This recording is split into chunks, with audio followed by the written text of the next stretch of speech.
Ready. ನಮಸ್ಕಾರ ಎಲ್ಲ ಸಾವಯವ ರೈತರಿಗೂ ವಂದನೆಗಳು. ಆ, ತಾವೆಲ್ಲರೂ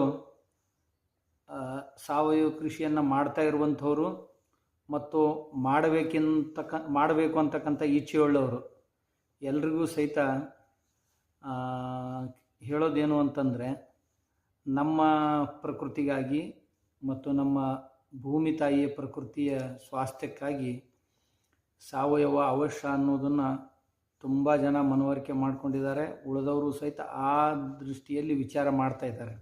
ತುಂಬ ಜನ, ಅದರಲ್ಲೂ ಸುಶಿಕ್ಷಿತ ರೈತರಂತೂ ಸಾವಯವ ಕೃಷಿ ಕಡೆಗೆ ನಾಗಾಲೋಟದಿಂದ ಬರ್ತಾ ಇರೋದನ್ನು ನಾನು ಪ್ರತಿ ದಿವಸ ನೋಡ್ತಾ ಇದ್ದೀನಿ. ಇದರಲ್ಲಿ ಸಾವಯವ ಕೃಷಿ ಚಟುವಟಿಕೆಗಳು ಕಠಿಣ ಅನ್ನಿಸ್ಬಾರ್ದು ರೈತರಿಗೆ. ಇದು ಕಠಿಣ, ಅದು ಕಠಿಣ ಹೀಗೆ ಅನ್ನಿಸ್ಬಾರ್ದು. ಅದನ್ನು ಎಷ್ಟು ಸುಲಭೀಕರಣಗೊಳಿಸ್ಲಿಕ್ಕೆ ಸಾಧ್ಯವೋ ಅಷ್ಟು ಸುಲಭೀಕರಣಗೊಳಿಸೋದು ಬಹಳ ಅವಶ್ಯಕತೆ ಇದೆ.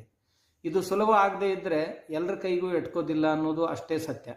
ಅದಕ್ಕಾಗಿ ಅದರ ಒಂದು ಭಾಗ ಏನು ಅಂದರೆ, ಈ ಸಾವಯವ ಕೃಷಿಯಲ್ಲಿ ಮುಖ್ಯವಾಗಿ ಈ ಭೂಮಿಗಾಗಿ ಬೇಕಾದಂಥ NPK ಆಗಿರಲಿ, ಆಮೇಲೆ ಅಂದರೆ ರಂಜಕ, ಸಾರಜನಕ, ಪೊಟ್ಯಾಷ್ ಆಗಿರ್ಬೋದು, ಅಥವಾ ಗ್ರೋತ್ ಪ್ರಮೋಟರ್ ಆಗಿರ್ಬೋದು, ಅಥವಾ ಕ್ರಿಮಿನಾಶಕ ಆಗಿರ್ಬೋದು, ಇವೆಲ್ಲವುಗಳನ್ನು ಬಳಸಿ ನಾವು ಕೃಷಿ ಮಾಡ್ತಾ ಇರುವಾಗ ಇವೆಲ್ಲವುಗಳನ್ನು ಸೇರಿಸಿ ಒಂದನ್ನೇ ಏನಾದರೂ ಕೊಟ್ಟರೆ ಇವೆಲ್ಲವೂ ಕೊಟ್ಟಂತೆ ಆಗಿರಬೇಕು. ನಮ್ಮ ಅಧ್ಯಾತ್ಮ ಶಾಸ್ತ್ರದಲ್ಲಿ ಯಾವುದು ಒಂದನ್ನು ಅರಿತರೆ ಎಲ್ಲವನ್ನೂ ಅರಿತಂತಾಗುತ್ತದೆಯೋ ಅದು ಯಾವುದು ಅಂತ ಪ್ರಶ್ನೆ ಬರ್ತದೆ ಉಪನಿಷತ್ನೊಳಗೆ.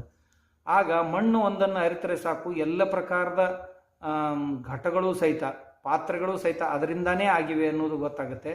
ಹಾಗೆ ಒಬ್ಬ ಪರಮಾತ್ಮನನ್ನು ಅರಿತರೆ ಸಾಕು, ಇಡೀ ಜಗತ್ತನ್ನು ಅರಿತಂತೆ ಆಗುತ್ತೆ ಅಂತ ನಾವು ಹೇಳ್ತಿರ್ತೀವಿ.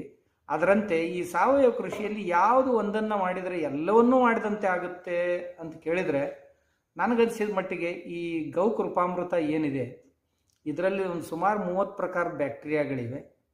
ಅದರಲ್ಲಿ ಒಂದು 5-6 ಬ್ಯಾಕ್ಟೀರಿಯಾಗಳು ಈ NPK ಪೂರೈಸುವಂಥ ಕೆಲಸ ಮಾಡ್ತಾವೆ. ಒಂದು 5-6 ಬ್ಯಾಕ್ಟೀರಿಯಾಗಳು ಗ್ರೋತ್ ಪ್ರಮೋಟರ್ ಅಂತ ಕೆಲಸ ಮಾಡುವಂಥವುಗಳಿವೆ. ಇನ್ನೊಂದಿಷ್ಟು ಬ್ಯಾಕ್ಟೀರಿಯಾಗಳು ಇದರಲ್ಲಿ ಡಿಸೀಸ್ ಕಂಟ್ರೋಲ್ ಅಂದ್ರೆ ರೋಗ ನಿವಾರಣೆಯನ್ನು ಮಾಡುವಂಥ ಕೆಲಸಗಳನ್ನು ಮಾಡುವಂಥ ಬ್ಯಾಕ್ಟೀರಿಯಾಗಳಿವೆ. ಹೀಗಾಗಿ ಇದು ಹಾಲು ಹೇಗೆ ಸಂಪೂರ್ಣ ಆಹಾರ ಮನುಷ್ಯನಿಗೆ, ದೇಶಿ ಹಸುವಿನ ಹಾಲು ಹೇಗೆ ಮನುಷ್ಯನಿಗೆ ಸಂಪೂರ್ಣ ಆಹಾರವೋ ಹಾಗೆ ಈ ಗೌಕೃಪಾಮೃತ ಬೆಳೆಗೆ ಮತ್ತು ಭೂಮಿಗೆ ಸಂಪೂರ್ಣ ಆಹಾರ. ಅಂದರೆ ತಮಗೆ ತಪ್ಪ ಅನಿಸಬಾರ್ದು ಅಂತ ನನ್ನ ಅಪೇಕ್ಷೆ.